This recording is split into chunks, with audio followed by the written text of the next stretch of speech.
కనీసం సిఐని ఎస్ఐని కూడా పంపించిన పరిస్థితిలో ఉన్నప్పుడు అటువంటి బూత్లో సెన్సిటివ్ బూత్లో కేవలం ఒకే ఒక్క హోంగార్డును పెట్టి బూతులు నడుపుతూ ఉన్నారు.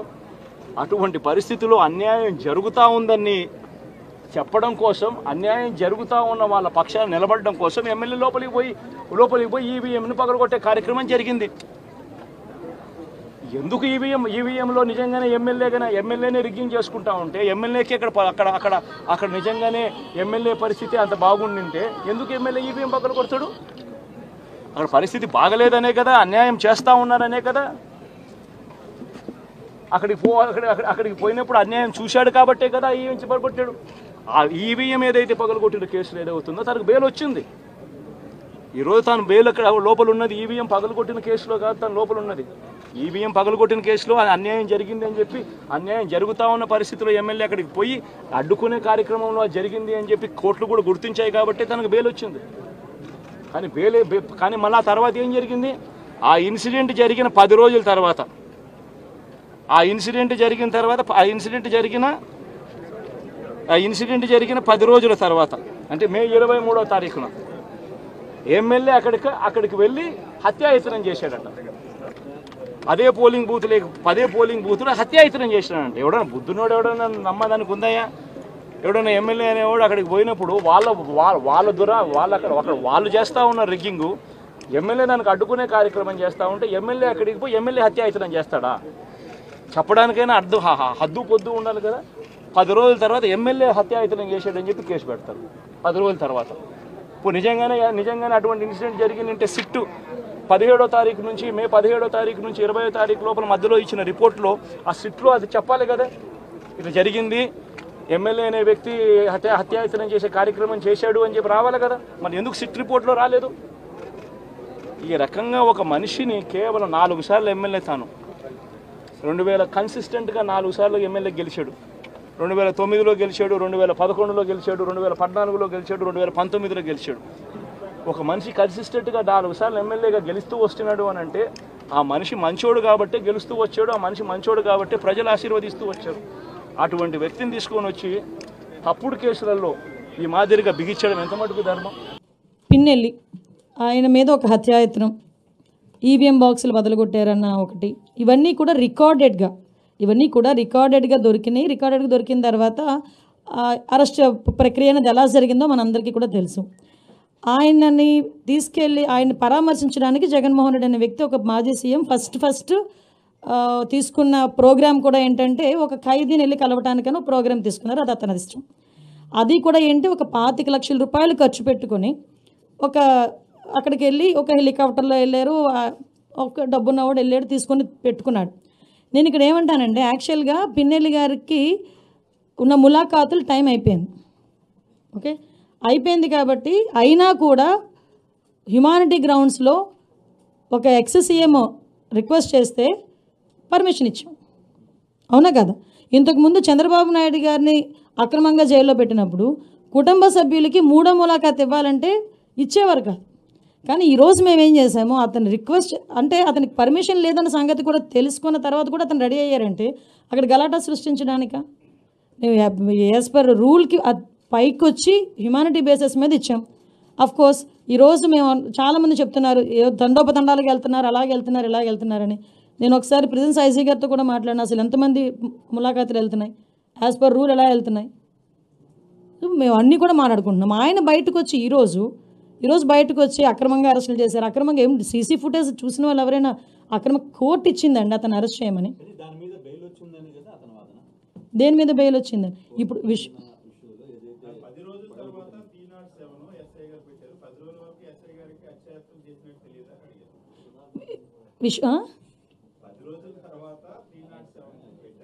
అవును,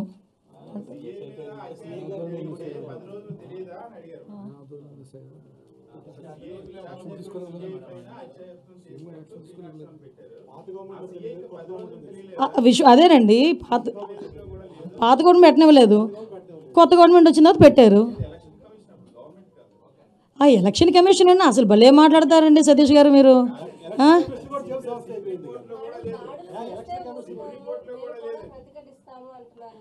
దాడులు ఎవరు చేశారు ఈ రోజుకి నాకు చెప్పండి?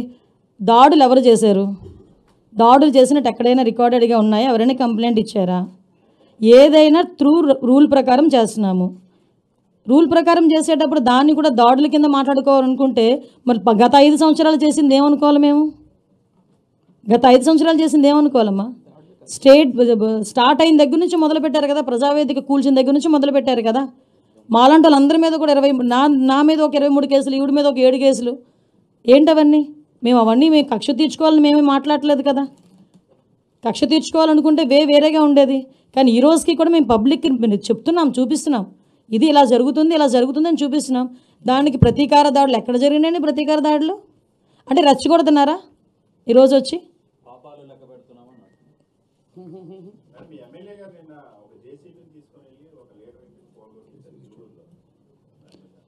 దాని మీద ఆల్రెడీ కేసు కూడా ఫైల్ అయింది కదా. మీరు అది అడుగుతున్నారే కానీ పక్కన చంద్రశేఖర్ రెడ్డి అక్కడికి వెళ్ళి మున్సిపల్ ఉద్యోగుల్ని తోసేసిన సంఘటన అడగరు. అదెవరు కేసు పెట్టారు చూడండి ఒకసారి వెళ్ళి. మేము మాట్లాడితే మళ్ళీ కేసు పెట్టారేమో. ఎక్స్ఎమ్మెల్యే నేను ఏమంటానంటే, మీరు క్వశ్చన్ చేసేటప్పుడు కూడా కార్నర్ సెట్ క్వశ్చన్ చేస్తే మేము అంతే కార్నర్గా మేము సమాధానం చెప్తాం. అది నేనే ఎగ్జాంపుల్ అండి, best example. As a home minister I have 23 cases, atrocity కేసుతో సైతం. అట్రాసిటీ కేసు నా మీద ఉంది. నేను కడపకి వెళ్ళి కోర్టుకి అటెండ్ అవుతున్నా. డీసీపీ గారు కూడా చెప్తున్నాను నేను, అది ఏదో చూడండి సార్ అని. చేస్తూ ఉంటే కాకినాడలో క్రయ విక్రయాలు, భూముల అమ్మకాలు, క్రయం విక్రయాలు ఉంటే మనం స్టాంప్ డ్యూటీ కడతాం. ఒక ఉదాహరణకు 1000 రూపాయలు స్టాంప్ డ్యూటీ కడితే దానికి కనీసం 2% దాంట్లో డబ్బులు మనకు రావాలి, పంచాయతీలకు రావాలి. పంచాయతీలకు డబ్బులు మన స్టేట్కి వెళ్తున్నాయి కానీ అక్కడి నుంచి రావట్లా. అందుకే పంచాయతీలో నిధులు మనకి కుళాయిలకి ఏదైనా కావాలన్నా నిధులు లేవు. ఏ మూల చూసినా నిధుల్ని అడ్డగోలుగా దారి మళ్లించేశారు. ఋషికొండ అనే ఒక ప్యాలెస్ కట్టడానికి 600 కోట్ల రూపాయలు వెచ్చించారు. ఎవరుంటారు అక్కడ? గెస్ట్ హౌస్ అంటారు, టూరిజం శాఖ గెస్ట్ హౌస్ అంటారు. సరే, సంతోషం, అది మీ సొంత ఇల్లు కాదని మీ ఆర్గ్యుమెంట్ కూడా నేను ఒప్పుకుంటున్నా. ఆ ఖర్చు అవసరమా? అదే ఖర్చు కనుక కనీసం ఒక 25 కోట్లు ఈ రోజున పిఠాపురం కానీ ఏ నియోజకవర్గంకి ఇచ్చినా రోడ్ల సమస్య తీరిపోయేది, నీటి సమస్య తీరిపోయేది. డబ్బుని ఎలా ఖర్చు పెడతాం? మీ ఇష్టారాజ్యంగా ఖర్చు పెట్టేస్తారా డబ్బు? 30 లక్షలతో ఎవడన్నా సరే బాత్టబ్ పెట్టుకుంటాడు, ఎవడన్నా నేనే పెట్టుకున్నాయని. ఇన్ని కోట్లు సంపాదించేవాడు నేనే పెట్టుకోను. మొన్న నా క్యాంప్ ఆఫీస్ తీసుకెళ్ళి మీకు చెప్పండి సార్ ఎలా చేయమంటారు ఉన్నతాధికారులు అడిగితే నాకు ఏం వద్దండి, ఒక్క ఫర్నిచర్ మీరు కొనొద్దు, ప్రభుత్వం డబ్బులు వేస్ట్ చేయొద్దు. ఎందుకు వేస్ట్ చేయొద్దన్నానంటే, నేను కనుక ఒక 10,000 రూపాయలకి ఫర్నిచర్ కొంటే ఆ 10,000 రూపాయలు ఒక ఉద్యోగి జీతానికి వెళ్ళిపోతుంది. మన సెక్రటేరియట్ నుంచి నా దగ్గరికి వచ్చి మీరు అసెంబ్లీ సెషన్స్ వెళ్ళినందుకు దాదాపు మీకు 31,000 రూపాయలు మీకు రావాలి, సంతకాలు పెట్టండి అంటే, నేను నా పంచాయతీరాజ్ శాఖలో నిధులు లేవు, నేను అలా డబ్బులు తీసుకుంటా, నాకు వద్దు. నేను చదివిస్తున్నాను, దీన్ని రెలింక్విష్ చేస్తున్నా. 30,000 నేను వదిలేస్తే ఒక ప్రభుత్వ ఉద్యోగికో ఒక కానిస్టేబుల్కో జీతాలకు వెళ్ళిపోతుంది. అంటే ఇంత బాధ్యతగా ఉండాలి అని నేను ముందుకెళ్తున్నా. నా ముందున్న చాలా బాధ్యతలు ఇచ్చారు మీరు. ఇందాక సాగునీటి గురించి చెప్పాను చాలాసార్లు. వర్మ గారు, కృష్ణరాజు గారు, మన జనసేన నాయకులు అందరూ కూడా నా దృష్టికి తీసుకొచ్చింది ఏలేరు శుద్ధగడ్డ ఆధునీకరణ. ఈ దాదాపు పెద్దాపురం నియోజకవర్గం నుంచి కూడా దీనికి ఫలితం ఉంటుంది. దీనిని ముందుకు తీసుకెళ్ళి నాకు కొద్దిగా సమయం కావాలి ఇది హ్యాండిల్ చేయడానికి, దీన్ని ముందుకు తీసుకెళ్ళడానికి. నిన్నే అధికారులతోటి సమీక్షలో మాట్లాడాను. అలాగే పురోహితిక దేవాలయం అమ్మవారిని కేంద్రంగా చేసుకొని, పిఠాపురాన్ని ఆధ్యాత్మిక కేంద్రంగా చేసుకొని టెంపుల్ సర్క్యూట్, టెంపుల్ టూరిజంని డెవలప్ చేస్తాను. మొన్నే అడగండి, ప్రధానమంత్రి గారిని కలిశారు. ప్రధానమంత్రి గారిని కలిస్తే ప్రసాద్ స్కీమ్ కింద దాదాపు మనకు 100 కోట్ల నిధులు వస్తే ఆ నిధులు టెంపుల్ పెట్టడం వల్ల చాలా ఎంప్లాయ్మెంట్ వస్తుంది. ఈయన అదే పంపించాను. ఈయన అడిగారు, ఉదయ్ నన్ను ఏం చెప్పంటారు, ప్రధానమంత్రి గారు రమ్మన్నారు, కలుస్తున్నారు, మేము అడిగితే ఒకటే చెప్పారు, 140 కోట్ల ప్రజల బాధ్యతల్ని, బరువుని, కష్టాల్ని మోసే ప్రధానమంత్రి గారికి మనం బలం అవ్వాలి కానీ బరువు అవ్వకూడదు. అదే చెప్పాను ప్రధానమంత్రి గారికి. నీళ్ళు తిరిగిపోయినాయి. 500 రూపాయలు పెట్టి కొన్ని వందల మంది పేదవాళ్ళు ఇచ్చుంటే ఆ ఇళ్లలో కండోమ్ ప్యాకెట్లు, ఆ ఇళ్లలో బీరు బాటిళ్ళు, ఆ ఇళ్లలో కత్తులు, కటార్లు, పావులు, జర్రులు, అంటే వైఎస్ఆర్సీపీకి దౌర్జన్యానికి, రౌడీజాలకి అడ్డాలుగా వాడుకున్నారు తప్ప టిట్కో ఇళ్ళని ఒక్కరికి కూడా ఇచ్చిన పాపం లేదు. అక్కడ ఎన్ని కిడ్నాపులు జరిగాయో, ఎంతమందిని చంపేశారో, ఎవరిని కొట్టారో అనేది ఒక్కటి కూడా చెయ్యకపోగా అక్కడ గోళ్ళన్నీ మళ్ళీ పగిలిపోయినాయి, అక్కడుండే గ్లాసులన్నీ మొత్తం పగిలిపోయినాయి, అవి కూడా పోయినాయి. రెండో పాయింట్, అన్న రవీణ చెప్పినట్టు అన్నా క్యాంటీన్లు కొన్ని వందల క్యాంటీన్ని పట్టణాభివృద్ధిలో, పట్టణంలో పెడితే, కొన్ని వందల క్యాంటీన్ని పట్టణాల్లో పెడితే వాటిని ఉన్న పొలంగా, అంటే పేదవాడు 5 రూపాయలకి మంచి భోజనం, టిఫిను, రాత్రి అన్నం. చంద్రబాబు నాయుడు గారిది ఏంటంటే అన్నం బాగుండాలా, తిన్నంత పెట్టండి, ప్లేట్ మిల్చాను, తిన్నంత ఉండాలా, సరిపోవాలా, శుచి శుభ్రత ఉండాలా, మన ఇళ్ళలో ఎడతింటాం అట్టే పెట్టాలా, పొగలు కక్కుతూ ఉండాలా. ఇది ఎన్టీ రామారావు గారి ధ్యేయం అంట. ఏ పేదవాడు మంచి భోజనం లేకుండా కడుపు ఆకలితో చచ్చిపోకూడదన్న ధ్యేయంతో పుడితే అన్నిటిని పగలగొట్టి, అన్నిటిని విసిరేసి సచివాలయాలుగా, బరిలు కొట్టాలుగా, కొన్ని మళ్ళీ వైఎస్ఆర్సీపీ అడ్డాలుగా, కొన్ని కూల్చివేత చేసి ఈరోజు అన్నా క్యాంటీన్లు మొత్తం కొన్ని వందల కోట్ల రూపాయలని దుర్వినియోగం చేశాడు. అక్కడేమో లక్షల కోట్లు టిట్కో ఇల్లు డబ్బులు నాశనం చేశాడు. ఇప్పుడు మళ్ళీ చెప్పిన వెంటనే చిత్తూరులో మన జగన్మోహన్ నాయుడు, జగన్ అంటే ఆ జగన్ కాదయ్యా, ఇతను మంచోడే, నా స్నేహితుడే, జగన్మోహన్ నాయుడు అని చిత్తూరు ఎమ్మెల్యేగా గెలిచాడు భారీ మెజార్టీతో, విజయానందరెడ్డి మీద, గంజాయి మీద గెలిచాడు, గంజాయి విజయానందరెడ్డి మీద. అతను ఓపెన్ చేశాడు, మంచి భోజనం, మంచి టిఫిన్ పెడుతున్నాడు. నారాయణ గారు కూడా ఇప్పుడు ఒకటి ఓపెన్ చేస్తున్నాడు. ఈ విధంగా 300 నుంచి 400 వరకు, నా దేశం వరకు అన్ని పట్టణాల్లో కూడా, అన్ని టౌన్లో కూడా మొత్తానికి రెడీ అవుతున్నాయి. మొత్తానికి ప్రక్షాళన జరిగింది, మొత్తానికి మంచి గవర్నమెంట్ వచ్చింది. నేను వీళ్ళందరూ కూడా కోరుకునేది అంటే, ఆ వెంకటేశ్వర స్వామి సాక్షిగా చంద్రబాబు నాయుడు గారు కానీ, లోకేష్ బాబు గారు కానీ, వీళ్ళందరూ కూడా ఏ మాత్రం ఇగో లేకుండా, ఏ మాత్రం కల్తీ లేకుండా, ఏ మాత్రం బూతులు లేకుండా, వీళ్ళందరూ చాలా స్వచ్ఛందంగా, చాలా స్వేచ్ఛగా రాజకీయం చేస్తున్నారు. కాబట్టి రానున్న రోజుల్లో యువతకు కానీ, వృద్ధులకు కానీ, చిన్నపిల్లలకు కానీ, పెళ్లి చేసుకున్న అందరికి కూడా మంచి సదుపాయాలు ఉంటాయి. ఆ వెంకన్న సాక్షిగా ఈ ఆంధ్ర రాష్ట్రం మంచి అభివృద్ధిలో కల మనస్ఫూర్తి కోరుకుంటున్నాను.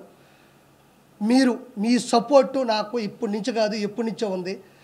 ఎప్పుడు నా అంశాన్ని జనాలు తీసుకెళ్ళడంలో ఏ ఒక్కరితో నాకు తెలియదు, కానీ నాకు ఏ రోజు మీడియా సపోర్ట్ తగ్గదు. నా పాయింట్లు చాలా ఇంట్రెస్ట్గా వింటారు. కాబట్టి ఇది విషయం జనాలకు తెలియాలని కోరుకుంటున్నాను.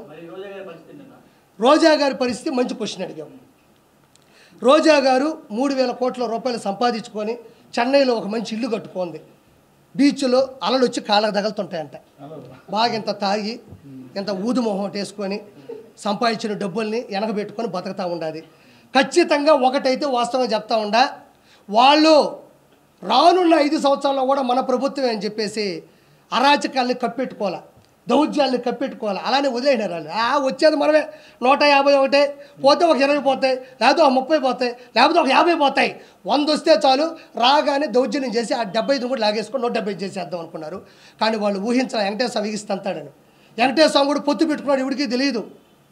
కాబట్టి ఈరోజు ప్రతి ఒక్క ఎమ్మెల్యే, ప్రతి ఒక్క మినిస్టరు అందరూ 1000 కోట్లు లాగేశారు. అందరి మీద కూడా ఛార్జ్ షీట్ ఫైల్ అవుతుంది, అందరి మీద కూడా కేసు పడుతుంది, కోర్టుకి వెళ్తారు. రెడ్ బుక్ అన్నారు. రెడ్ బుక్ అంటే ఏంటంటే ఎవరైతే తప్పు చేశారో వాళ్ళని లా ప్రకారం, రూల్ ప్రకారం, సాక్ష్యాల ప్రకారం వాళ్ళని పట్టుకుంటారని ఉద్దేశం. ఏదేదో పెద్ద చెయ్యక్కర్లే. మళ్ళీ ప్రజల్లోకి వెళ్తానంటున్నాడు. సో మళ్ళీ మీరు అంతకుముందు చంద్రబాబు నాయుడు అడ్డుకున్నట్టుగా ప్రభుత్వం అడ్డుకునే ప్రయత్నం చేస్తారు. అసలు పోతాడా? యాడి నుంచి ఆడిపోతాడు? టిట్కో ఇల్లు ఇవ్వకుండా నువ్వు నీ మంచి చేస్తానని చెప్పగలడా? అన్నా క్యాంటీన్లన్నీ రద్దు చేసి అన్నా క్యాంటీన్లు పగల కొట్టి నీకు అన్నం పెట్టాడని చెప్పగలడా?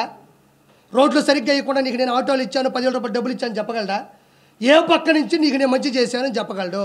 ఒక మాట, చిన్న మాట ఇది, ప్రతిసారి జగన్మోహన్ రెడ్డి నేను మీకు మంచి చేస్తుంటే ఓటేయండి అన్నాడు.